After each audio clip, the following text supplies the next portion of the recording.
What's up tout le monde, c'est votre Blackie et on se retrouve pour une nouvelle Blackie News. Dans cette vidéo, on va parler de Greg Kading, de Tupac, de Biggie, de Idi Amin. Donc comme d'habitude, je compte sur vous pour lâcher un maximum de pouces bleus et sans plus tarder, let's go pour les news.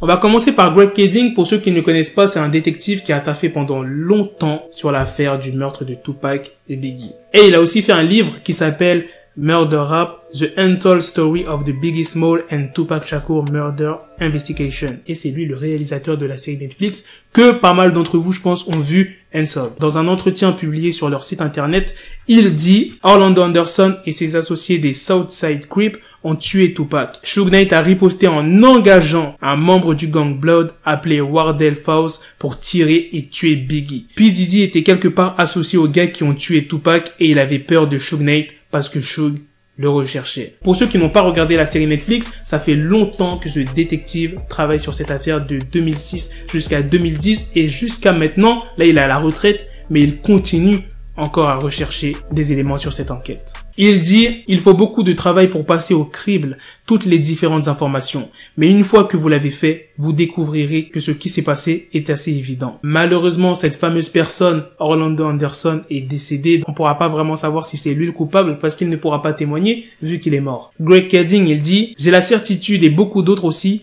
que de nouvelles révélations apparaîtront. Mais personne ne sera jamais poursuivi. Les gens devront prendre toutes les informations disponibles et se forger leur propre opinion. Aujourd'hui, l'affaire est considérée comme classée. Personne ne fait rien et ne fera rien. C'est fini. » Malgré qu'il dit que c'est fini, comme je vous l'ai dit tout à l'heure, il continue à travailler sur cette enquête. Alors qu'il est à la retraite, il dit « Je suis occupé à travailler sur plusieurs projets et à diriger une entreprise d'investigation privée.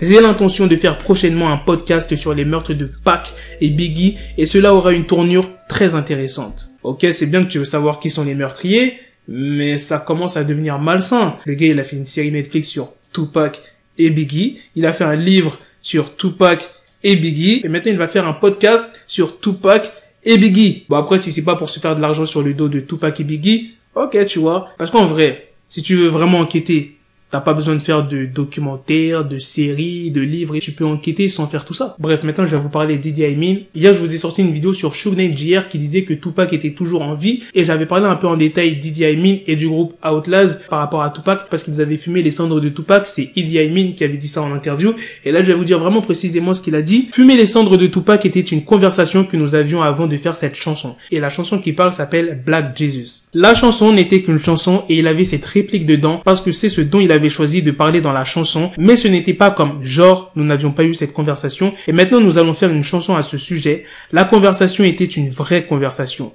Il nous expliquait un peu l'origine de la chanson, ce qu'il en avait appris, pourquoi il pensait que c'était quelque chose d'intéressant. Ne serait-ce pas un truc de fou si l'un d'entre nous mourait juste pour que nous fassions toujours partie de l'autre? Ne serait-ce pas quelque chose, des conneries dont on parle quand on est jeune et quand on est défoncé? Comme je vous l'ai dit dans ma vidéo hier, ça provient de la culture amérindienne, fumer les cendres de quelqu'un pour avoir les restes de la personne en eux. Idi Amin, il dit « Tupac avait des amis amérindiens avec qui il était allé à l'école qui lui ont parlé de cela. C'était une véritable leçon derrière tout ça. C'est de là que viennent d'autres chansons comme Man Nigga et Killuminati. Cela venait de vraies conversations que nous avions eues. » Voilà les gars, c'est la fin de cette news, c'est aussi la fin de cette vidéo. Dites-moi dans les commentaires ce que vous en pensez de ces deux news. Et on se donne rendez-vous très prochainement pour d'autres vidéos news. Prenez soin de vous la MIF. Peace. Got the bezel, had to switch my schedule on my dick, she Lego, never Lego. Her stuck up on me, so I call it Velcro. Till I need my dinero pendejo. Hit my metro if it's about to pencil like it's Go Diego. Make it right on schedule. Got the pistol on me with the dick extendo. Bitches in the back just like a fucking echo. Ay, that bitch told me you got pencil dick. She grip on my dick like a selfie stick. I got a big gun, I need help with it. To wet your babe up, Michael fell with it.